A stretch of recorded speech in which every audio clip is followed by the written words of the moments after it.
Hi everyone, this is a video regarding the question that I asked last week, which asked, why do thiazide diuretics lead to more potassium wasting or hypokalemia when in fact loop diuretics are the ones that directly impact the potassium here, whereas thiazides don't. So let's take a look at that.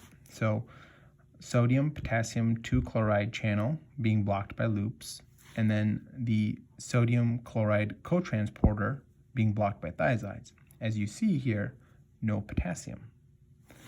So the short answer basically is, it's actually the effect that thiazides have on the calcium that leads to hypokalemia.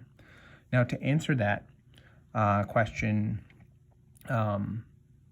more clearly, or the details behind it, I think is important because it will really magnify why it leads to more potassium loss.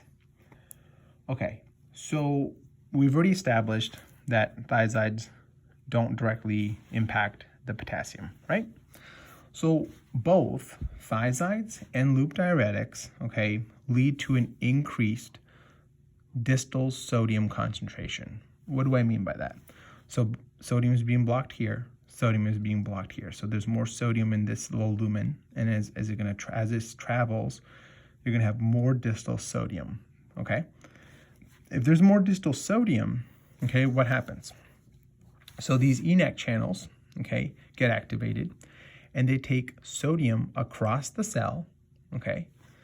And then you're gonna have increase in intracellular sodium concentration.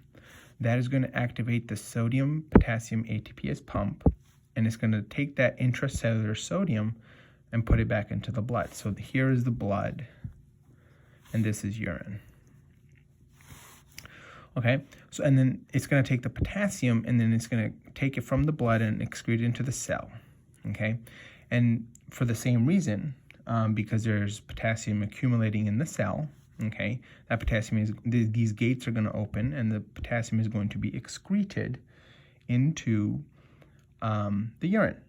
So with that in mind, one were to think that, okay, so Jazz, you're telling me that this distal sodium mechanism is what leads to the excretion of potassium. So then by that standard, you're telling me that thiazides lead to more distal sodium concentration. In fact, actually, that's not the case. It gets actually even more fascinating. It's actually loop diuretics are the ones that have a greater distal sodium concentration than thiazides.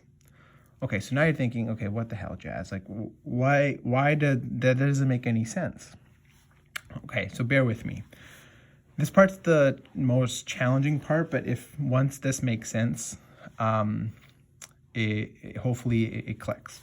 So in thiazide diuretics, okay, you have less calcium in this lumen.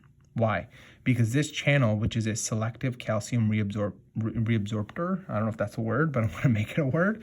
It selects calcium and it reabsorbs it because of that the thiazide. Okay, so the thiazide, basically you're going to have less calcium into the lumen because it's being reabsorbed, because that's what thiazides are known to do. Whereas loop diuretics, okay, we know that they waste magnesium, they waste to a degree potassium, and they waste calcium. So you're going to actually have an increased concentration of calcium in the lumen, okay, in the event of loop diuretics. So let's focus on loops right now.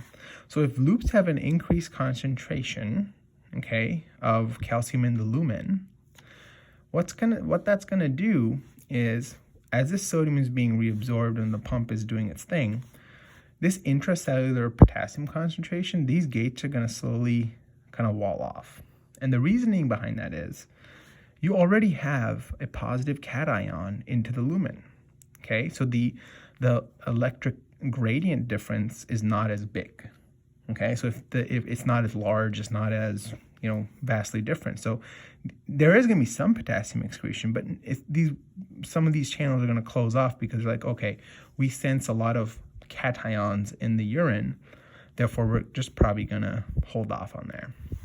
Whereas in thiazides, because this calcium is leaking out and it's leaving the cell and then being reabsorbed, there's less cations into the urine, which is going to open the floodgates of these potassium channels, and these potassiums are going to come rushing in. And voila, there's your answer of why thiazides, okay, lead to more potassium loss than a typical loop diuretic. Now, here's the interesting part. Have you ever seen loop diuretics being used for hyponatremia, especially in the setting of SIDH? I have once. It was in the ICU, and I guess I never asked, and I probably should have, of why loop diuretics were used. And here's our answer here too. Because loop diuretics, I said earlier in the video, leads to an increased sodium, increased distal sodium concentration, which is going to reabsorb all this sodium. And there's your answer, because this is eventually going to get to your blood, and it's going to help with that sodium reabsorption and that hyponatremia. So we actually kind of answered 2 questions. So I hope this video was beneficial, and I would love any feedback. Thank you.